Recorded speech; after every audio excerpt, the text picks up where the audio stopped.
Assalamualaikum warahmatullahi wabarakatuh. Selamat pagi semuanya. Ketemu lagi dengan saya di mata kuliah Jaringan Komputer untuk pertemuan minggu yang ke-9. Untuk pertemuan kali ini kita akan membahas materi tentang konsep routing atau routing, di mana routing ini merupakan salah satu materi pokok di dalam jaringan komputer, gitu ya. Kemarin di minggu ke-8 kita sudah membahas materi tentang Internet Protocol versi 6 atau IP versi 6 dan kita sudah membahas tentang perbedaannya antara IP versi 6 dengan IP versi 4, kelebihan dan kekurangannya, dan juga bagaimana aplikasinya, seperti itu ya. Baik, saat ini di materi yang ke-9 ini kita akan bahas tentang konsep routing ya. Untuk memperjelas penjelasan saya akan saya presentasikan slide yang sudah saya siapkan. Kita buka dulu. Ya.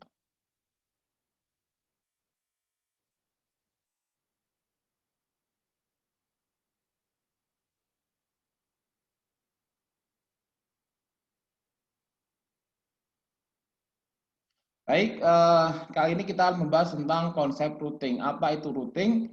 Nah, mari kita bahas ya. Jadi kalau sebuah jaringan komputer ya untuk bisa mengakses ke jaringan luar atau remote network itu harus diroutingkan dulu ya. Di mana di situ ada perangkat yang namanya router ya, dan di situ ada software atau perangkat lunak yang di dalamnya bisa difungsikan dikonfigurasikan dan nanti bisa diaplikasikan algoritma routing di situ ya di routernya. Baik, apa itu routing ya? Sebagai pendahuluan ya kita bisa melihat di dalam gambar ini gitu ya bahwa di sini ada jaringan lokal LAN ya, ada 3 jaringan lokal di mana 3 jaringan lokal ini memiliki tentunya network address yang berbeda gitu ya, di mana di situ ada 3 jaringan lokal sehingga jaringan lokal ini tentunya sudah bisa terhubung satu sama lain. Ini juga terhubung secara lokal, jaringan 3, ini juga jaringan 2. Tapi jaringan 1 ini belum bisa terhubung ke jaringan 2, gitu ya. Jaringan 3 belum bisa ke 1 dan seterusnya. Makanya di sini perlu dikonfigurasikan router ini. Ya, router ini perlu dikonfigurasikan di mana jaringan ini semuanya sudah terkoneksi sebenarnya kalau ini directly connected gitu ya. Tapi di sini tentu harus dikonfigurasi juga host-host yang ada di lokal jaringan ini. Ya, ini harus di routingkan, harus di ini juga, dan di router juga harus dikonfigurasikan. Di mana semuanya akan mengenal semua jaringan ini sehingga jaringan 1 sama jaringan 2 bisa terkoneksi ya. Ini kan remote ya di luar jaringannya jaringan 1 ya, sehingga di sini remote dan itu bisa terkoneksi, kemudian jaringan 3 juga bisa terkoneksi ya. Kita harus mengkonfigurasi routernya ini ya, routingnya kita konfigurasi ya untuk bisa meroutingkan routernya. Kemudian di jaringan lokalnya ini jaringan 1, 3 dan 2 ini juga perlu dikonfigurasikan. Di mana di sini ada alamat IP-nya, kemudian subnetnya, netmasknya ya, kemudian di sini ada juga gateway-nya, tentunya gateway-nya yang nanti bisa digunakan untuk mengakses ke jaringan yang lain. Dan juga kalau router ini ya tentunya karena ini semua dari connected dengan router 1 ya, nanti bisa lebih gampang karena dari connector otomatis akan terkoneksi ya. Ada tabel routingnya ini bisa mengenali ini dan ini seperti itu. Ya, kemudian pada prinsipnya antar jaringan tidak bisa melakukan komunikasi. Ini antar jaringan tidak melakukan komunikasi, tidak bisa, dan di situ dibutuhkan perangkat tambahan yang disebut dengan router. Ya, router punya fungsi routing yang bertanggung jawab membawa data melewati sekumpulan jaringan dengan cara memilih jalur terbaik. Ya, the best path, the best path ya, the best route ya, the best route ya, dan seterusnya. Kemudian ya ini router ya, router itu merupakan peralatan yang bertugas atau difungsikan menghubungkan 2 jaringan atau lebih ya, 2 jaringan atau lebih ya. Jadi tugas router membuat data tentunya yang fungsi IP forward harus diaktifkan dengan menggunakan routing protokol atau algoritma routing ya, algoritma routing.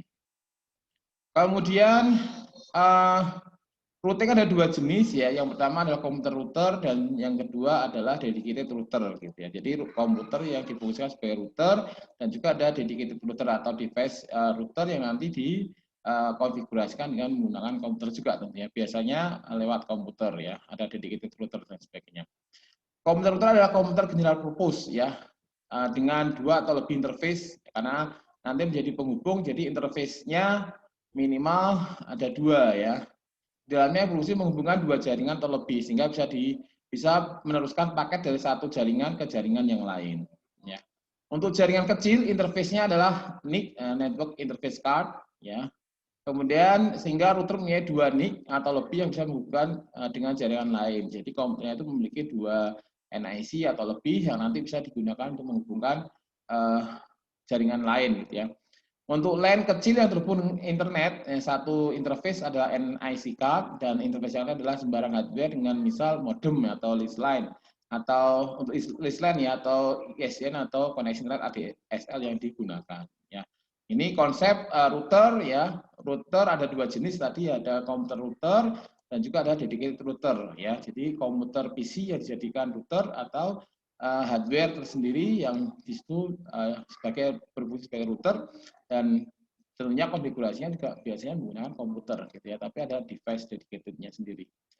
Nah, ini dedicated router ya, peralatan khusus yang dirancang sebagai router ya, sebagaimana komputer router mempunyai sistem operasi ya, router memiliki sebagaimana komputer router ya memiliki sistem operasi yang terintegrasi dengan algoritma routing yang di dalamnya.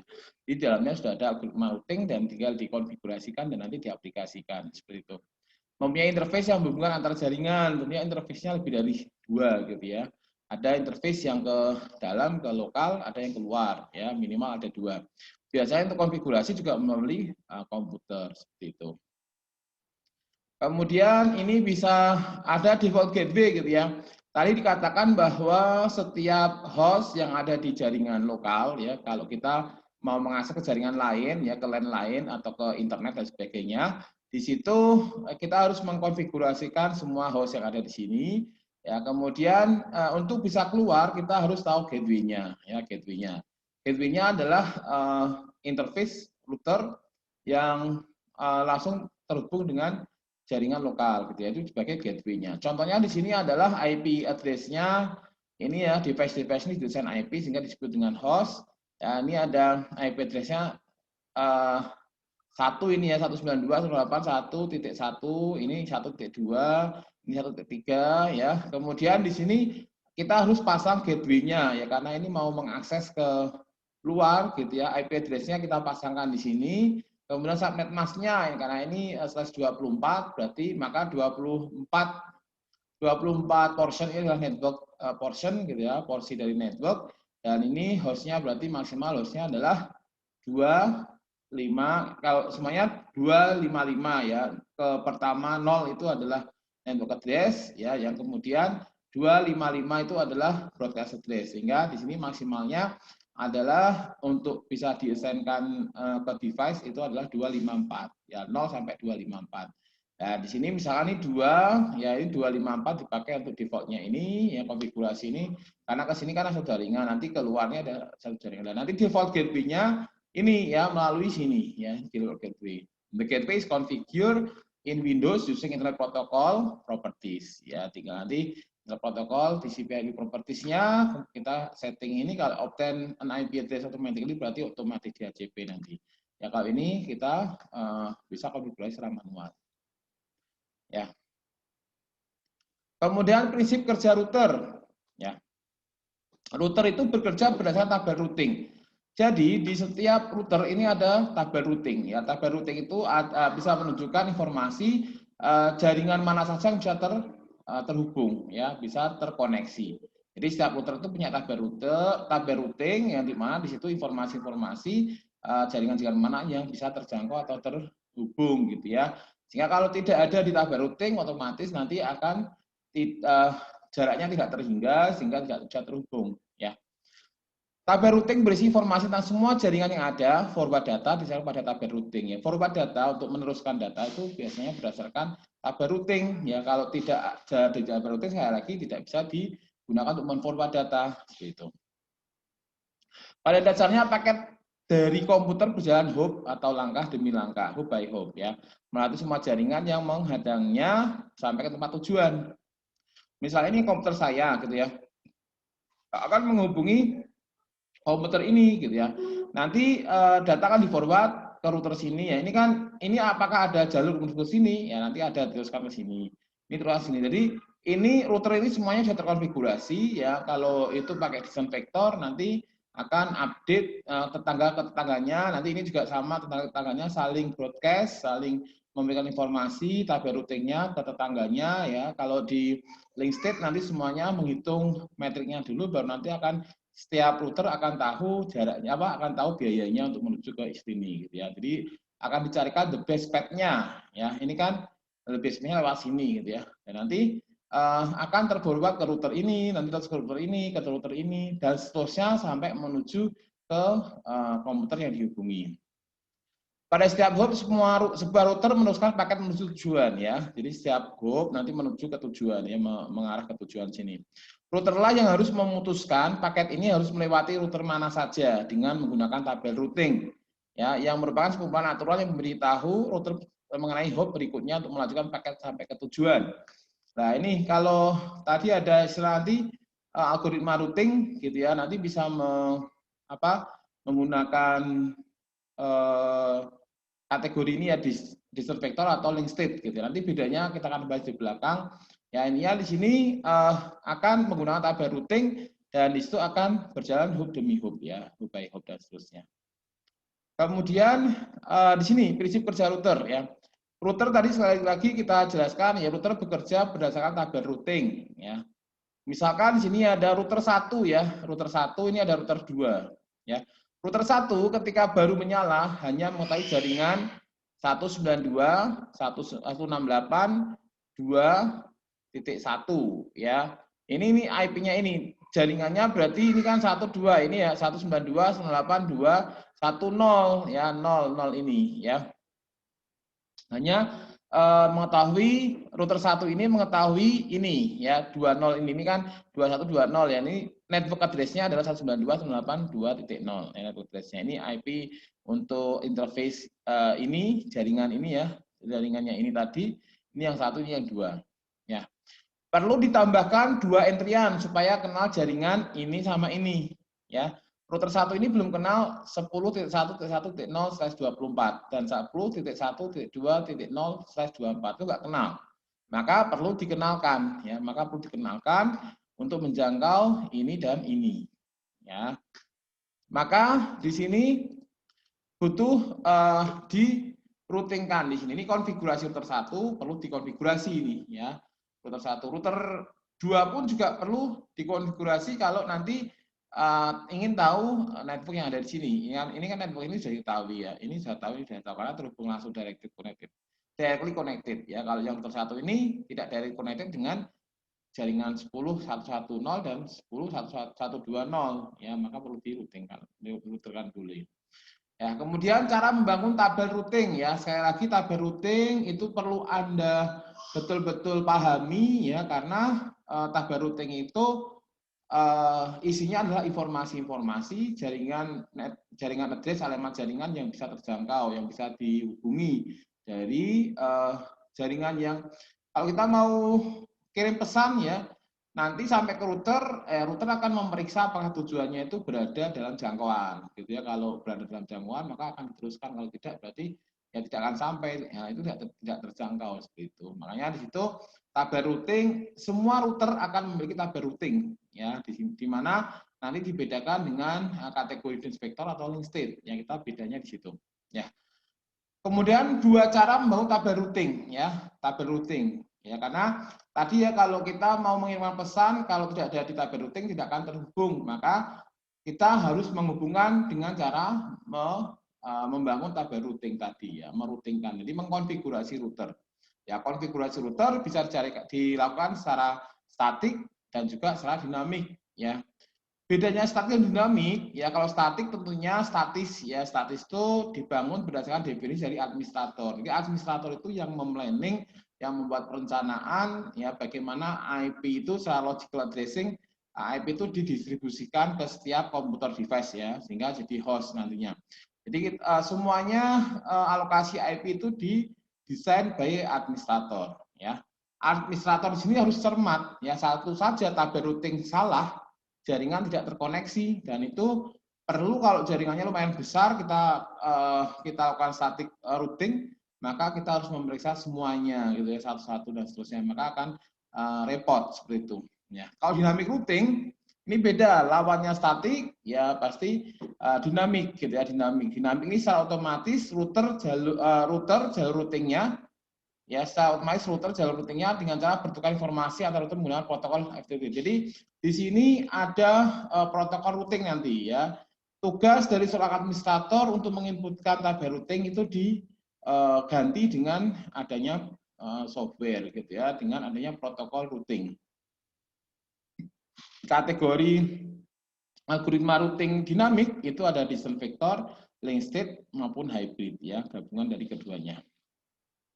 Nah, ini kita bahas juga dynamic routing pada pertemuan selanjutnya. Ya, contoh di sini ya, di sini adalah ini ada jaringan networknya 192.168.20.0. Kemudian di sini ada network juga ya 192.168.30.0. Beda jaringan ya. Ini tidak bisa langsung terkoneksi ke sini ya. Ini juga sama ini kan beda jaringan juga ya. Ini 192.168.32, ini 31 di sini ya.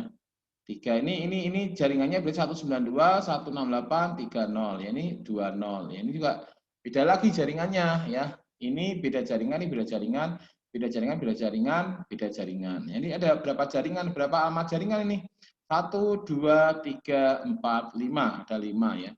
Di sini private ya, ini private network di sini ya, private network atau jaringan private, di mana menggunakan IP private, dan IP private otomatis tidak bisa terkoneksi ke internet ya, ke internet. Makanya di sini R1 ini sebagai gateway, default gateway-nya. Ya, default gateway-nya ini, dan nanti ini akan dikonfigurasikan juga NAT ya, Network Address Translation, di mana nanti akan mentranslasi IP private ke IP public ya, di mana IP public itu biasanya diberikan oleh ISP ya, akan ada satu alamat IP public yang diberikan pada jaringan ini, jaringan yang luas ini ya, kepada pelanggannya gitu ya. Kemudian bisa dibuat jaringan lokal misalkan di sini atau jaringan sebuah perusahaan ya, di mana nanti semua alamat network private network ini nanti akan bisa terkoneksi ke internet jika di sini default gateway-nya ditambahkan juga NAT gitu ya, NAT,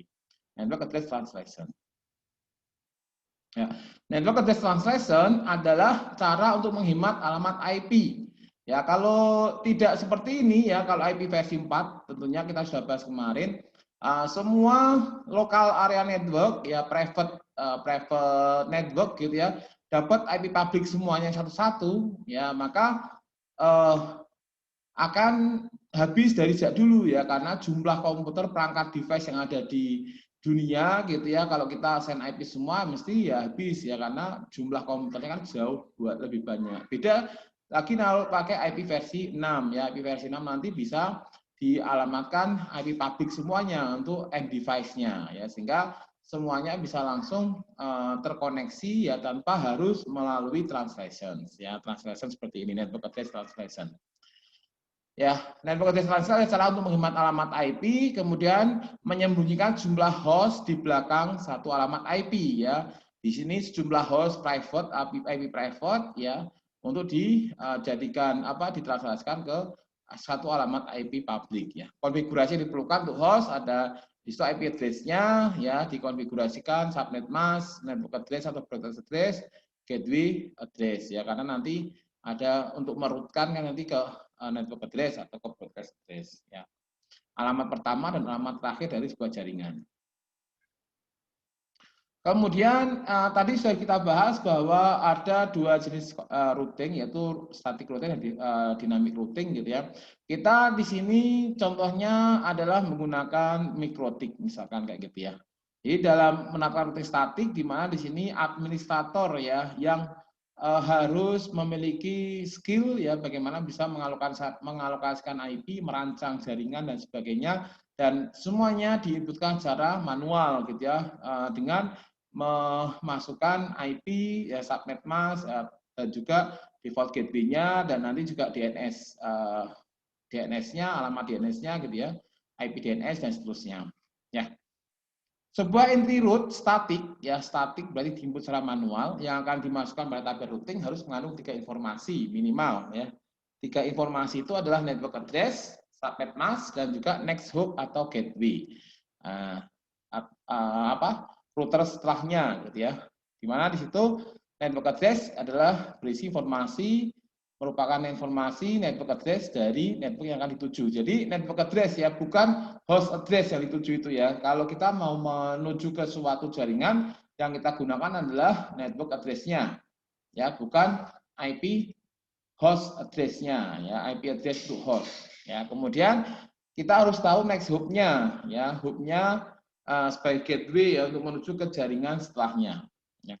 Entry-entry pada tabel routing hanya mengandung informasi bagaimana mencapai remote network, ya, bagaimana mencapai remote network. Remote network berarti komputer yang di dalam jangkauannya, gitu ya, remote, ya. Itu bisa terjangkau kalau kita sudah konfigurasikan routernya, ya. Tabel routing tidak berisi informasi Android kembali yang akan dikumpul pakai data dari remote network kembali ke router. Jadi tidak ada loopback-nya, ya. Kalau kita sudah men-forward, nanti kembali return itu tidak bisa. Ya, maka kalau enggak ya berarti itu tidak terjangkau ya, tidak terjangkau atau nanti tidak bisa sampai ke tujuan karena memang tidak ada di tabel routing tujuannya ya, karena tabel routing saya lagi isinya adalah informasi-informasi tentang jaringan mana yang terjangkau atau terhubung atau bisa dikontak seperti itu ya. Kemudian tabel routing memuat beberapa informasi yaitu destination address. Ya, tabel routing tentunya harus ada destination address-nya. Ya, destination address-nya nanti IP-nya berapa, destination address-nya. Ya, kemudian habis itu preference source, ya, menunjukkan alamat IP address yang digunakan interface router untuk menuju network yang ada di kolom destination address. Ya, destination address nanti yang akan dilalui ya, IP yang akan dilalui, ya, akan dilalui preference source, ya. Gateway ini menunjukkan cara router tersebut menjangkau network yang ada di kolom destination address. Ya, gateway-nya mana untuk menuju ke destinasi, ya, melalui maksudnya gateway pintu mana, gitu ya, penghubungnya siapa, itu gateway sebagai penghubung, ya. Distance ya menunjukkan administrasi distance. Nilai ini dapat menunjukkan apakah entry dapat dari statik atau dinamik. Ya, sekaligus dapat digunakan untuk melihat jenis protokol routing yang digunakan. Seperti itu. Nah, ini contoh. Ya, ini ada 2 router ini ya, misalkan router 1 sama router 2. Router 1 ini akan directly connected dengan jaringan 10.10.10.0. Yang digunakan untuk routing itu adalah alamat jaringan, ya, bukan alamat IP interface, ya, IP interface, tapi alamat jaringan. Nah, ini hostnya. Jadi ini koneksi langsung ke jaringan ini sama jaringan ini, ya, jaringan lokalnya ini sama jaringan ke luar, kalau dari sini diakses ke luar gitu ya. Jaringan ini. Kemudian ini juga sama. Ini hanya tahu jaringan ini sama jaringan ini. Router 2 ini tidak mengetahui jaringan yang ini, ya, router 1 ini tidak tahu jaringan yang ini. Maka tugasnya adalah mengkonfigurasi router, ya. Router ini dikonfigurasi untuk dikenalkan jaringan ini, router ini konfigurasi untuk mengenalkan jaringan ini. Ya. Caranya gimana? Caranya adalah sebagai berikut, ya. Jadi router 1 dan router 2 dikonfigurasi semuanya, ya. Konfigurasikan IP address pada router 1 misalkan. Di sini ditambahkan IP address router 1 ya, IP address address ditambahkan address-nya 10.10.10.1 ya di interface 1 ya. Kemudian di interface 2 tadi ya, di interface 1 di Ethernet 1 ini ya, di internet 2-nya ini gitu ya, di router satunya, ini ya. Kemudian setelah mengkonfigurasikan IP address, periksalah hasil konfigurasi dengan perintah IP address ini. Kalau di Mikrotik ya, ini contohnya saya berikan untuk konfigurasi menggunakan Mikrotik ya. Kemudian ini admin 2 juga sama ya. Admin 2 itu taunya tadi ya dikonfigurasikan ini statis ya, kita inputkan secara manual. kita tambahkan IP address ya 10.10.10.2/24 ke Ethernet 1, fase Ethernet 1. Kemudian yang kedua ini 21 ya 21 ini ya. Jadi 20 sorry.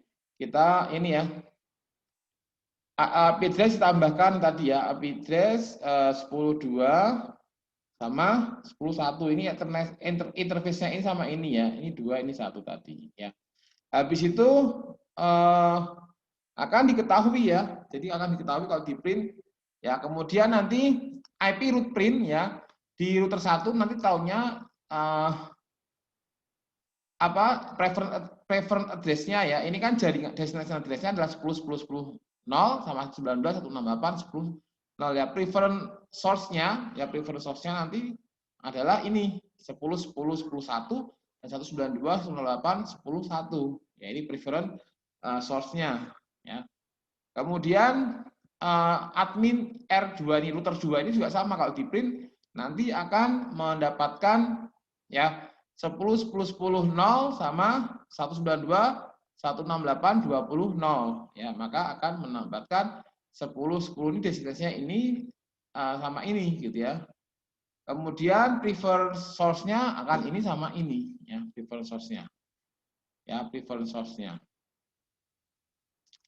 Nah, ini address ini sama ini ya, address di router 2. Nanti kalau di ini dari tabel rutin di atas dapat lihat bahwa R1 tidak mengetahui keberadaan jaringan ini ya 192.168.20.0 dan R2 tidak mengetahui 92.168.10.0 ya. Maka langkah selanjutnya adalah mengisikan secara manual keberadaan network tadi ya. R1 dikenalkan dengan yang 20.0, yang satu dikenalkan sebaliknya gitu ya. Jadi saling mengenalkan ya. Makanya di sini di router 1 nanti ditambahkan 20.0 ini gitu ya. Di router 2 ditambahkan 10.0 ini ya, seperti itu. Jadi nanti hasilnya kalau sudah ditambahkan ya akan menjadi seperti ini. Ya, tadi ini kan yang directly connected ya, yang destination address-nya 10.10, kemudian preference source-nya, dan ini tambahkan ya static routing-nya ditambahkan 192.168.20 ini melalui gateway-nya adalah 2, jalannya adalah 1 ya. Router 2 juga sama ya, router 2 nanti akan ada static routing-nya dikenalkan ke 20.02 ini ya, destination-nya melalui preference source-nya ini ya, Ethernet 2. Jadi nanti akan dikenalkan ini ya, ini dikenakan ini dikenakan ini ya, dan seterusnya. Ini skenario lain juga sama ini ya.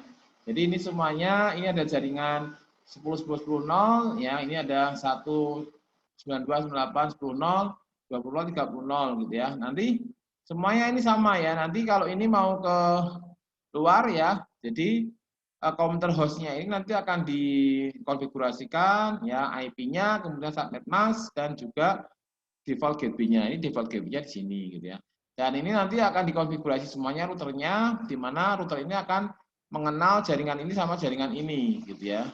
Tapi jaringan router ini tidak mengenal jaringan ini, router ini tidak mengenal jaringan ini, maka perlu di-routingkan ya. Konsep routing akan dijalankan ya. Konsep routingnya akan dijalankan. Nah, ini dari topologi di atas dapat 2 remote network ya, di mana di situ tadi ada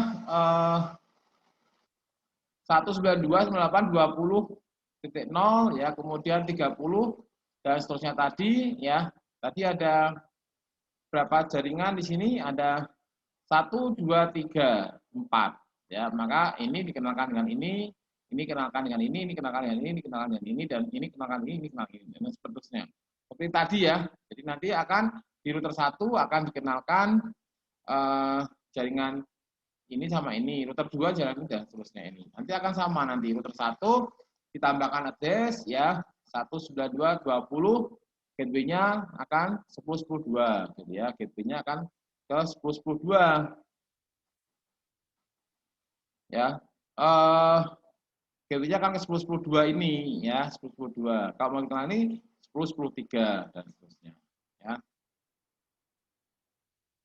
Nah, ini akan berterus ya, router 2 juga sama, router 3 kan juga sama ya. Kalau directly connected distance-nya adalah 0, kalau hasil routing ya 1 tadi ya, karena ada hub-nya tadi 1. Kalau dari connect kan langsung ya, langsung directly langsung connect ya, karena langsung terhubung dengan router tersebut.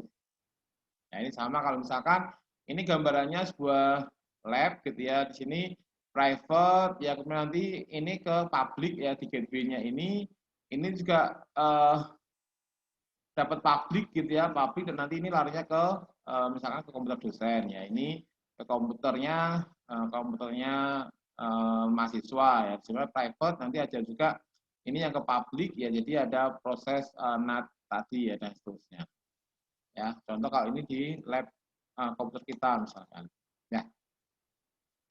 Kemudian kelebihan routing statik ya. Routing statik walaupun tidak bisa digunakan dalam jumlah yang besar ya, skala jaringan komputer yang besar, karena sangat repot sekali kalau nanti diaplikasikan dalam jaringan komputer yang skalanya besar ya, karena harus menginfokan satu persatu dan kesalahannya itu salah satu dan sebagainya, nanti bisa jadi tidak terhubung semuanya dan seterusnya. Jadi memang ada kelebihannya juga gitu ya, dan juga ada kekurangannya. Kelebihannya ya resource rendah, routing statik tidak diperlukan router dengan kapasitas CPU dan memori yang besar ya. Ini karena routing statik tidak menjalankan algoritma routing yang dijalankan protokol routing. Jadi tidak membutuhkan protokol routing, dan di situ tidak membutuhkan CPU yang besar ya, karena tidak ada komputasi dan sebagainya ya, karena ini adalah statis bukan secara manual. Kemudian mudah dikonfigurasi ya. Untuk mengkonfigurasikan routing statik hanya diperlukan pengetahuan tentang keberadaan remote network ya. Jadi remote networknya tuh tahu remote networknya mana gitu ya. Kemudian gateway-nya, next hub-nya ya, untuk bisa menjangkau remote network ya harus ada gateway-nya, karena nanti akan keluar dari jaringannya ya, sehingga itu dan jalur yang dapat digunakan untuk mencapai remote network tersebut. Tidak diperlukan keahlian khusus untuk mengkonfigurasikan routing statik ya, tidak diperlukan keahlian khusus. Lebih aman ya, karena jalur atau path yang akan digunakan menuju remote network sudah ditentukan oleh administrator jaringan ya, sudah ditentukan ya, maka jalur perjalanan paket data akan tetap ya. Jalur yang digunakan juga akan mudah ditelusuri, diketahui dengan pasti ya. Jalur perjalanan paket data tidak akan berubah selama administrator jaringan tidak merubahnya. Nah, ini kelebihan dari routing statik ya. Kalau kekurangannya ya, waktu konfigurasi lama ya, karena harus mengkonfigurasi satu persatu secara manual ya. Maintenance-nya lama juga ya. Jika terjadi kesalahan dalam topologi jaringan atau pengamatan jaringan, maka dibutuhkan perubahan konfigurasi juga pada setiap router, dan itu membutuhkan maintenance-nya membutuhkan waktu yang lama sekali ya, karena harus diperiksa satu persatu dan seterusnya. Dapat terjadi kesalahan konfigurasi ya, karena dikonfigurasi secara manual oleh administrator, maka bisa jadi terjadi human error ya, maka akan ada kemungkinan administrator salah dalam membuat entry root-nya. Tidak cocok untuk jaringan yang berskala besar ya. Jadi kalau routing statik ini tidak cocok untuk skala besar, karena semuanya dilakukan secara manual, dan itu harus benar-benar dirancang dengan teliti dan sebagainya, jangan sampai ada yang salah penginputan IP dan sebagainya. Ya, ini kelebihan dan kekurangan routing statik ya. Kemudian kita masuk ke dynamic routing ya, sebagai pengantar dulu, karena nanti ada materi lagi tentang dynamic routing di minggu depan ya. Jadi dynamic routing ini secara otomatis router akan membangun jaringan jalur routingnya gitu ya, dengan cara bertukar informasi antar router, dan di sini peran dari administrator untuk menginputkan secara manual sudah digantikan dengan algoritma routing ya, menggunakan algoritma routing secara otomatis nanti ya. Kategori algoritma routing dinamik itu bisa ada distance vector dan link state ya. Nanti ada beberapa jenis protokol routing ya yang menggunakan algoritma distance vector, dan juga ada yang menggunakan link state ya. Ya, ini routing dinamik ya. Routing dinamik tadi ya adalah cara melepaskan kewajiban mengisi entry-entry dalam setiap router secara manual tadi. Jadi hilang kewajiban kita untuk mengisikan IP ke dalam setiap router gitu ya. Konfigurasi atau entry-entry type routing di setiap router ya. Protokol router ini mengatur router sehingga dapat berkomunikasi satu dengan yang lain dan saling memberikan informasi routing yang dapat mengubah isi forwarding tabel tergantung keadaan jaringannya. Ya, bisa mengubah isi forwarding tabel. Ya, jadi otomatis nanti akan update tabelnya jika ada perubahan. Gitu ya. Dengan cara ini, router-router mengetahui keadaan jaringan yang terakhir dan mampu meneruskan datagram ke arah yang benar. Ya. Kemudian, fungsi dynamic routing ya. Fungsi dynamic routing bisa digunakan secara otomatis membentuk informasi routing ya. Tadi dikatakan bahwa kita tidak perlu menginputkan secara manual dan setiap router akan membentuk informasi routingnya secara otomatis ya. Tabel routingnya akan update gitu ya. Kemudian membuat failover connections ya. Jika router itu tidak bergeser dengan baik gitu ya. Kemudian di situ ada alternatif route-nya, maka akan otomatis melakukan failover connection. Jadi akan pindah ke jalur yang lain yang bisa digunakan gitu ya. Kemudian ada load balancing ya. Load balancing jika ada jalur dua jalur yang sama ya. Kemudian di situ bisa dibagi load-nya dibagi, balance antara kedua jalur tersebut. Makanya di sini disebut load balancing. Nah, ini failover ya. Failover adalah teknik yang menerapkan jalur untuk mencapai suatu tujuan network tujuan. Dalam keadaan normal hanya satu link yang digunakan. Link yang lain berfungsi sebagai cadangan dan hanya digunakan bila link utama terputus ya. Jadi failover kalau ada fail, ada gagal, langsung akan digantikan dengan link yang lain yang bisa menghubungkan sampai ke tujuan. Ya, ini dynamic routing ini juga bisa digunakan sebagai failover. Kemudian default route ya, default route-nya adalah router atau entry router yang akan digunakan sebagai router jika menerima paket data antara network tujuan dan paket tersebut tidak tercantum dalam tabel routing. Jadi tabel routingnya tidak ada, tidak ada entry-nya di situ ya, tidak ada informasinya untuk menuju ke jaringan yang dituju, maka kita bisa menggunakan default route ya, default route. Route defaultnya yang bisa digunakan untuk mencapai tujuan. Ya, jika IP address tujuan dari paket data tidak tercantum dalam tabel routing, maka paket tersebut akan dibuang. Ya, untuk mencegah hal tersebut, maka konfigurasikanlah default route. Ya, default route dengan kata lain, default route merupakan pilihan terakhir yang akan digunakan untuk mengirimkan sebuah paket jika tidak ada entry route yang cocok bagi paket tersebut. Nah, ini load balancing.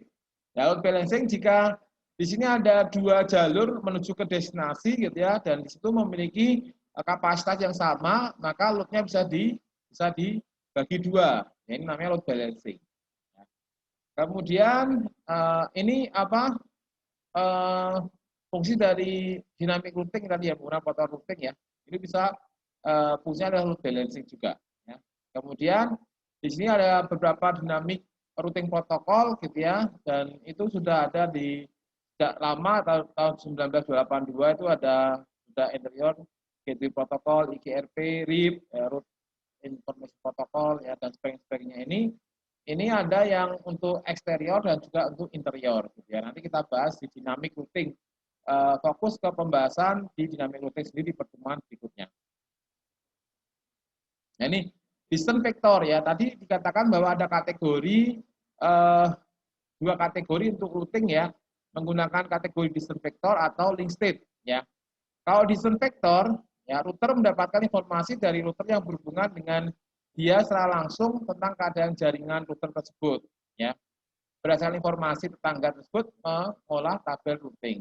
Informasi yang dihasilkan adalah jumlah jarak atau hop yang dipakai untuk mencapai suatu jaringan. Di mana di sini sesuai dengan namanya ada distance dan vektor ya, jarak dan arah gitu ya. Jadi nanti kalau ada router yang berdekatan ya, untuk mencapai ke tujuan gitu ya, akan memilih jalur langsung ke tetangganya gitu ya, tidak muter-muter dulu ya. Tapi karena taunya adalah jarak antar router gitu ya. Grupnya paling terdekat itu yang dipilih. Ya, walaupun sebenarnya untuk kecepatannya ya, untuk metriknya nanti lebih cepat jalur yang berliku-liku seperti itu ya. Berdasarkan informasi tetangga tersebut mengolah tabel routing, yang informasi yang dihasilkan adalah jumlah jarak hop yang dipakai untuk mencapai suatu tujuan. Ya, ini cara kerja routernya, asumsinya router keadaan baru menyala gitu ya. Router A dan router B baru menyala, maka akan otomatis langsung mengenal jaringan 10.1.1.0 dan 10.1.2.0. Ya, router B juga sama, nanti langsung mengenal jaringan ini sama jaringan ini. Nah, untuk setelah nyala nanti akan saling bertukar informasi tabel routingnya. Router A akan mengirimkan ke sini, ini ke sini gitu ya, saling bertukar informasi. Ya, makanya nanti hasilnya akan seperti ini ya. Karena bertukar informasi tadi kan routing tabel router A tadi seperti ini ya, ketambahan satu lagi. Ketambahan satu itu karena ini kan belum termasuk gitu ya.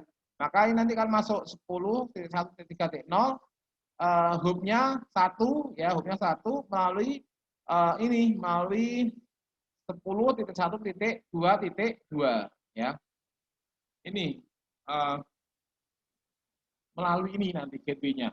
Ini juga sama ya, sama. Ini melalui ini gateway-nya gitu. Kemudian cara kerja distance vector ya. Router akan saling mengirimkan informasi yang dia punya ya, langsung mengirimkan informasi yang dia punya. Kemudian router A akan mengirimkan data tentang jaringan yang dihubung ke dia. B juga akan menginformasikan jaringan yang dihubung dengan dia ke router A dan seterusnya. Sehingga akan saling bertukar informasi. Ya. Kemudian setiap router melakukan pemeriksaan terhadap data yang didapat ya dibandingkan dengan tabel routing masing-masing router. Jika belum ada dimasukkan, jika sudah dibandingkan jumlah hubnya, gitu ya. Ini kan tadi sama ya. Jadi ini akan masuk, ini akan masuk sini. Router B akan kemasukan jaringan ini 10.1.1.0 ya. Router A akan kemasukan 10.1.3.0. Ya. Mohon maaf ini hujan, jadi suaranya harus ekstra ini ya. Lagi hujan saat ini. Kemudian distance vector routing protokol ya berdasarkan algoritma routing digunakan, maka ada distance vector routing protokol dan link state ya. Contoh di sini untuk distance vector routing protokol itu ada routing information protocol, ada interior gateway routing protocol gitu ya, maupun IEGRP enhance ya termasuk dalam kategori distance vector. Kemudian OSPF Open Shortest Path Host ya dan ISIS termasuk kategori link state routing protocol ya. Protokol routing distance vector adalah protokol yang hanya mengetahui arah dan jarak ya, untuk mencapai remote network. Router yang menggunakan protokol routing distance vector tidak pernah memiliki pengetahuan yang menyeluruh tentang topologi jaringan yang ada, karena tahunya adalah jarak dan arah. Ya, beda dengan nanti link state. Link state itu setiap router akan melakukan mengetahui semua router yang ada ya, kemudian nanti akan menggunakan metrik ya. Jadi setiap router akan mengetahui setiap biaya setiap menuju ke setiap router yang terkoneksi seperti itu ya. Jadi di situ ada jalur mana yang nanti akan dipilih, yaitu bisa akan ada komutasinya di setiap router ya, dan akan tahu secara keseluruhan gitu ya. Kalau yang di distance vector tadi hanya tahu tetangganya, tetangga terdekat gitu ya, terdekat ya, dan arahnya nanti ya, distance dan arah. Contoh di sini skenario-nya tabel routing 1, router 2 gitu ya. Ini ada jaringan 10, 10, ya, dan juga 192.168.20 ya. Makanya di sini nanti router R1 akan otomatis kenal jaringan ini sama jaringan ini. Router 2 akan jaringan ini sama ini. Maka di sini akan langsung mengenali ya, directly connected namanya. Ya. Habis itu ya, karena jaringan ini tidak tahu jaringan ini tidak tahu jaringan ini, maka perlu routingkan ini akan saling mengirimkan informasi. Tabel routing 1 dikirimkan ke router 2, tabel routing R2 dikirimkan ke R1 ya, saling tukar menukar ya. Kemudian di sini nanti akan router 1 akan menjadi 4 ini ya, karena tadi 2 address ini sama ini, kemudian ini juga address ini sama ini dikasihkan ke sini. Ini kasihkan ke sini ya, sehingga di sini akan jadi 4 address ya. Kemudian di sini karena sama ya, ini kan ini sama ini sama, ya, maka ini coret ya. Salah satu coret ya, salah satu coret. Ini salah satu coret ya. Jadi akan hasilnya seperti ini ya, seperti ini. Tabel routing R1 akan tahu jaringan ini, akan tahu jaringan ini dan akan tahu jaringan ini ya. Semuanya alamat network address ini akan terjangkau semua. Sekali lagi Untuk router yang digunakan adalah network address, ya, bukan host address, bukan broadcast address, tapi yang di sini yang digunakan adalah network address, ya, address untuk alamat jaringan. Itu. Jadi nanti ini sudah memiliki tabel routingnya seperti ini, tabel routingnya seperti ini, sehingga semuanya akan terjangkau. Ya, akan jadi seperti ini. Ya, jadinya akan nanti seperti ini. Kemudian link state, ya link state. Pada prinsipnya setiap router harus kenal semua router ya, semua routernya harus kenal dalam satu autonomous system ya, dalam satu autonomous system yang besar gitu ya, semuanya harus tahu ya, semua harus tahu, harus terkoneksi semuanya. Semua router saling bertukar informasi tentunya. Ya, setiap router menghitung jarak terpendek untuk mencapai setiap router. Jadi nanti setiap router itu sudah kenal semua router yang ada di jaringan autonomousnya tadi ya, sehingga di situ sudah tahu sudah ada apa the best path-nya itu lewat mana dan seterusnya untuk menjangkau remote network, menjangkau jaringan yang akan dituju dan seterusnya. Contoh dari link state itu adalah OSPF dan atau ISS tadi ya, Open Shortage Purpose dan seterusnya itu tadi. Nah, ini contohnya, ini ada link state. Kalau link state nanti setiap router itu akan diberikan informasi ya, akan update informasi dulu semuanya. Kalau jaringan seperti ini akan update semua kos-kos yang menuju ke sini, menuju ke sini, menuju ke sini, menuju ke sini. Nah, ini sudah punya tabelnya, ada tree-nya ya, ada database-nya di sini, sehingga keseluruhan topologinya itu dikenali oleh setiap router. Ya, beda dengan yang tadi distance vector yang hanya tahu tetangga terdekat saja ya, dan arahnya tadi ya, distance dan arah ya. Kemudian semakin kecil biaya semakin bagus ya. Nanti misalkan mau ke sini gitu ya, biaya yang terkecil mana ya? Kalau yang distance vector langsung ke tetangga dekat, mesti memilih sini. Kalau link state nanti bisa milih ke sini, milih ke sini, milih ke sini, milih ke sini, muter-muter dulu tidak apa-apa. Tapi nanti lebih cepat gitu ya, lebih cepat dan lebih maksimal. Kalau yang distance vector nanti mesti pilihnya kalau nggak sini ke sini, tetangga terdekat ya, terdekat, dan itu hanya tahu jarak dan arah ya, dan tidak tahu topologi secara keseluruhan ya. Kalau yang link state itu memiliki kemampuan untuk mengenali semua mengenai topologi dan semua biaya atau semua cost yang harus dikeluarkan menuju ke setiap router seperti itu ya. Kemudian setiap router akan membuat tree router ya, setiap routernya akan membuat tree router tujuan berdasarkan biaya yang ada ya, pastinya biaya yang paling murah, paling kecil ya. Metriknya nanti akan dipilih ya, kalau misalkan hop count gitu ya, berarti hop count-nya yang paling kecil ya. Kemudian cost, berarti cost-nya yang paling kecil. Bandwidth, kalau bandwidth paling besar ya. Penggunaan bandwidth sebagai metrik hampir sama dengan penggunaan cost ya. Protokol routing akan menghitung bandwidth pada setiap path dan seterusnya. Jadi protokol routing yang digunakan pada dynamic routing itu bisa menghitungnya dengan berdasarkan hop count-nya, ya bisa cost-nya, bisa bandwidth-nya, bisa load-nya ya, semakin load-nya yang kecil yang dipilih gitu ya. Delay-nya delay terkecil ya, reliability terbesar gitu ya. Kalau hop count-nya hop terkecil, cost-nya paling kecil, bandwidth-nya paling besar, load-nya paling kecil, delay-nya paling kecil, reliability-nya yang paling besar. Jadi setiap algoritma routing ya bisa jadi menggunakan metrik yang berbeda gitu ya, metrik yang berbeda. Kemudian di sini kita lanjutkan ya tahapan link state tadi ya, link state. Jadi setiap link state protokol routing yang menggunakan kategori link state ya, termasuk kategori link state, setiap router memperkenalkan diri dengan mengirimkan paket hello ya. Setiap router akan saling say hello gitu ya.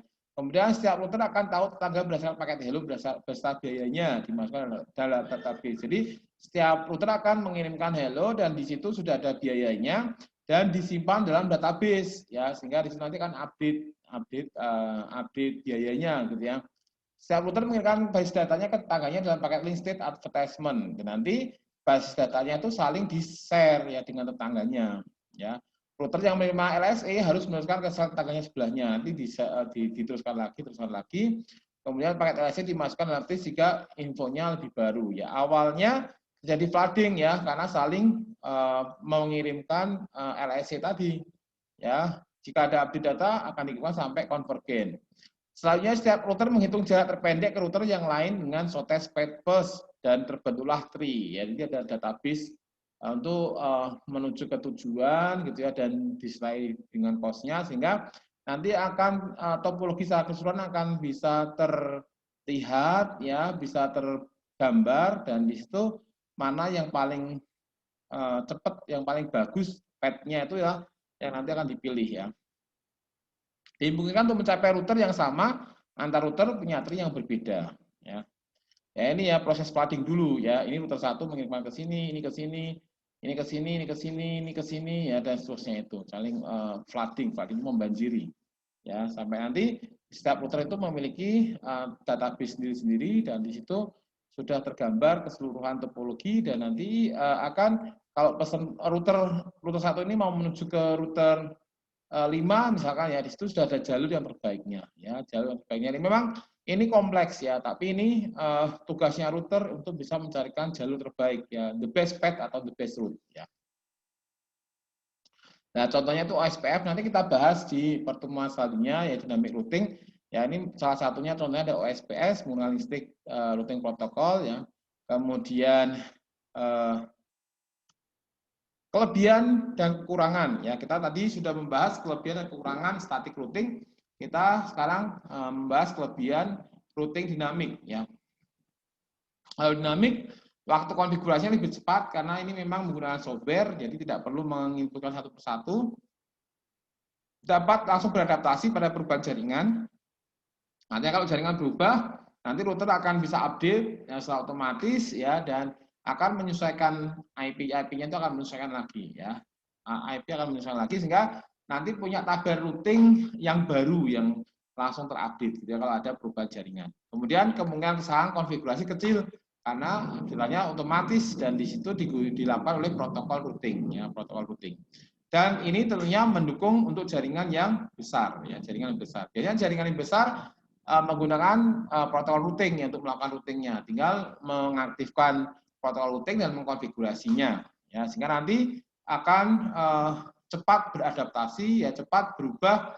Kalau misalnya ada perubahan masih tetap langsung, tidak perlu effort yang tinggi gitu ya untuk bisa memeriksa semuanya dan mengganti satu-satu dan seterusnya, tapi sudah dihandle oleh protokol routing itu sendiri dan bisa langsung update seperti itu. Ya, ini kekurangannya ya.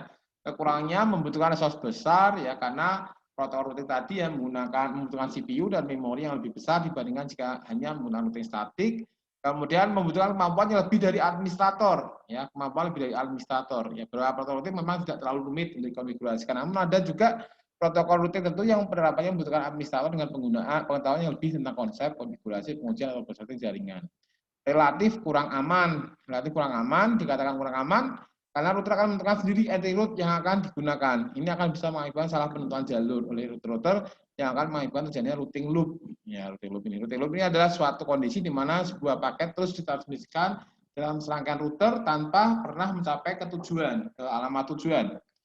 Sebuah routing loop dapat terjadi ketika dua atau lebih router memiliki routing informasi yang salah, ya, menunjukkan bahwa jalan yang valid ke destination unreachable, ya, sehingga nanti tidak terjangkau ya alamat jaringannya. Ya, demikian materi kita hari ini. Sebenarnya ini materi ada praktikumnya karena kita harus bisa mempraktikkan routing ini ya. Sekali lagi materi routing ini merupakan materi yang pokok ya, di samping switching ya, addressing dan juga routing. Ini adalah materi yang benar-benar harus dikuasai ya kalau kita mau bisa menguasai jaringan komputer. Ya, routing ini karena apa kok kita perlu menguasai routing ya yang secara mendalam gitu ya, karena kalau tanpa routing ya nanti kita tidak bisa bekerja sama dengan jaringan luar gitu ya. Kita hanya skupnya kecil, hanya di jaringan lokal saja kalau tanpa adanya routing. Ya, dan ini perlu benar-benar kita bahas dan kuasai, dan nanti kita akan tambahkan juga untuk praktikum menggunakan paket tracer untuk suplemen dari materi routing ya. Demikian apa yang bisa saya sampaikan untuk materi konsep routing ini.